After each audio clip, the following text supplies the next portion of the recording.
This video right here is a topic that I've been talking about in Legion Remix and even in retail as well.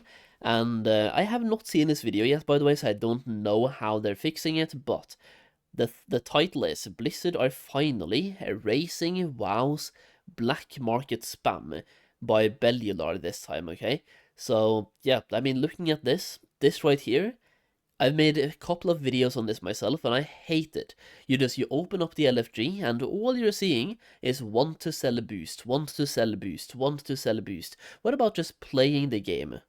Let's see what he has to say, okay?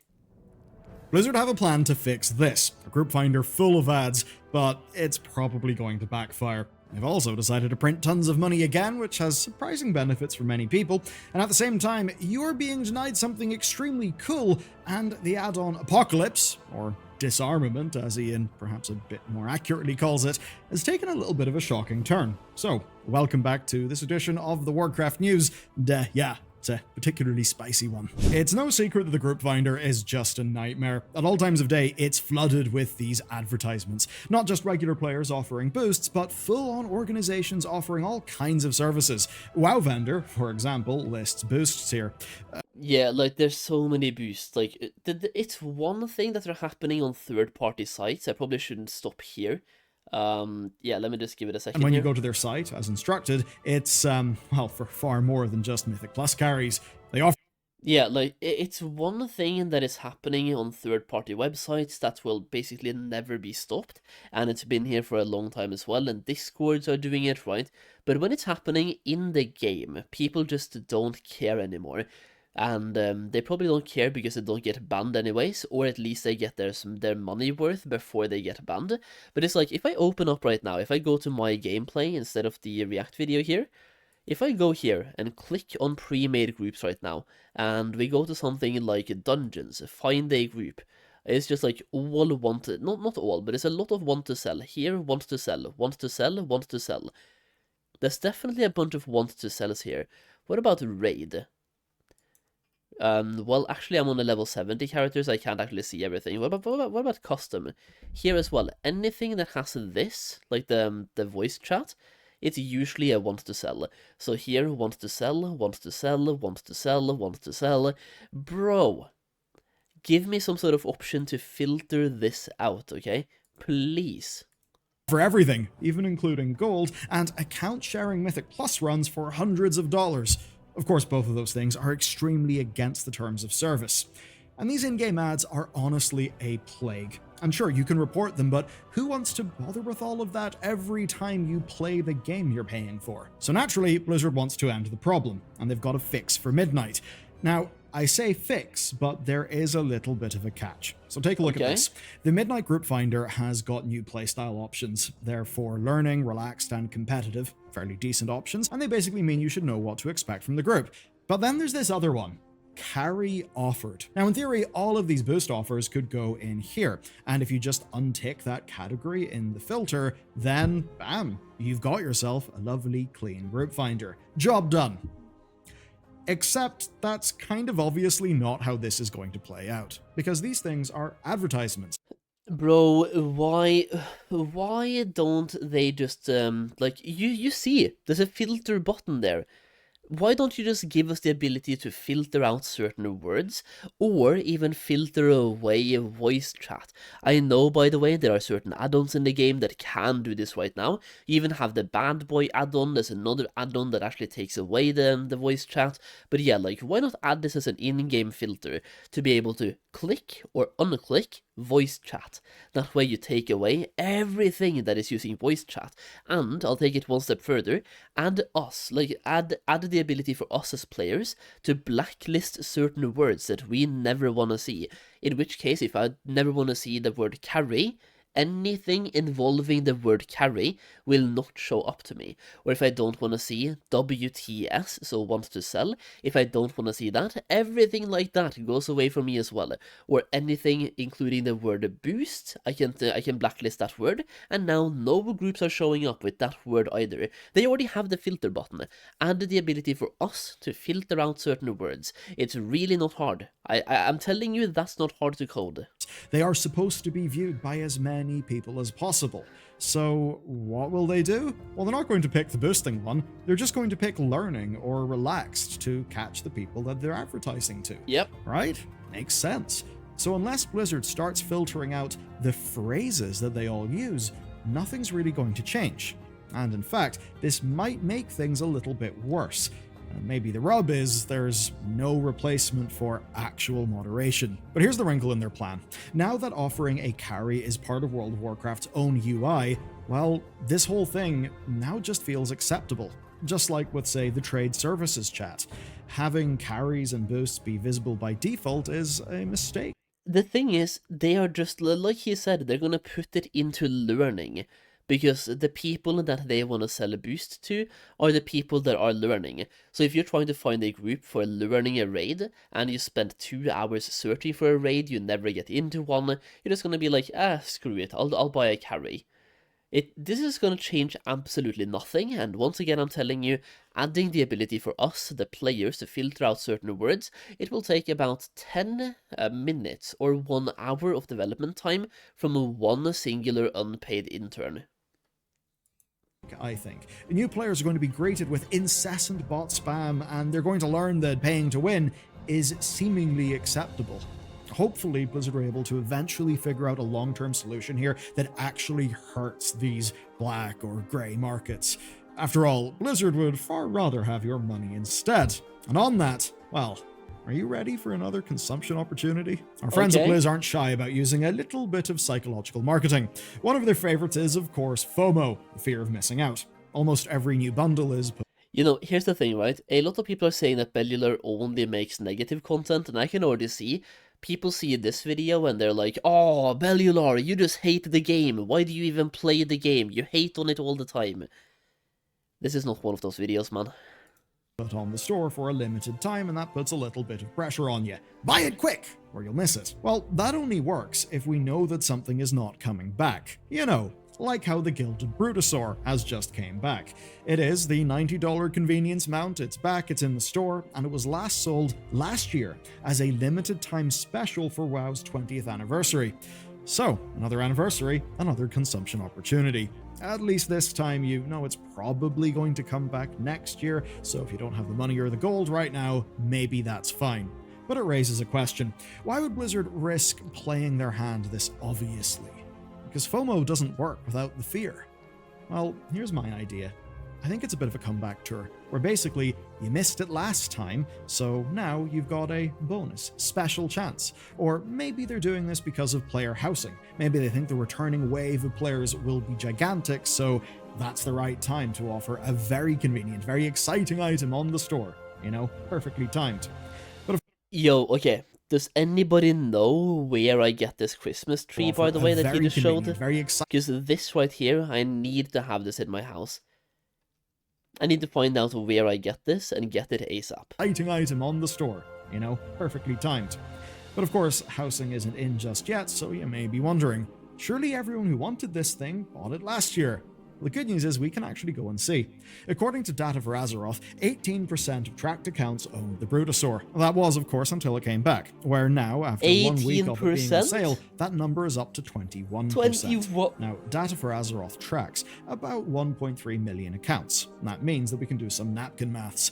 Growing from 18 to 21 adds 3%. That's about 40,000 accounts. And that is, as absurd as it sounds, another $3.6 million. And that's money they've got even before player housing brings people back. But of course, there are more questions here. This is only assuming direct sales for cash. The real figure will actually be much higher. It's an expensive auction house mount, so surely the gold barons are the target customers, not the average players. Yeah. Here's the thing. Rather strangely, that's exactly what Blizzard wants. Because if someone buys the Brutosaur for $90, they get $90. But if a player buys it for gold via doing WoW token shenanigans, I've made the video like this myself, and I've talked about this as well. People keep commenting to me being like, oh, Blizzard makes no money on WoW tokens. Shut up. Shut up. You don't know what you're talking about. Do some math. This right here, this is how they print. And especially by adding a mount like this as well, where they're targeting the people that have gold, and they will then spend that gold on WoW tokens to get Blizzard balance. And for you to get 13 bucks of Blizzard balance, somebody else has to pay Blizzard 20 bucks. So it's basically, somebody paid them 20 bucks and they give you a $13 gift card. So they just made 7 bucks out of thin air. It is a $7 donation to Blizzard. The maths is actually different. A WoW token gives you $15 of Battle.net balance, so you'd have to buy 6 tokens, which would cost you about 2 million gold with current prices. That 2 million gold doesn't go to Blizzard. It goes to, I don't know, John Warcraft, the guy who sold you the tokens. Now, John Warcraft bought those tokens from Blizzard for $20 each, and that would mean that any Brutosaurs bought with gold actually made Blizzard $120.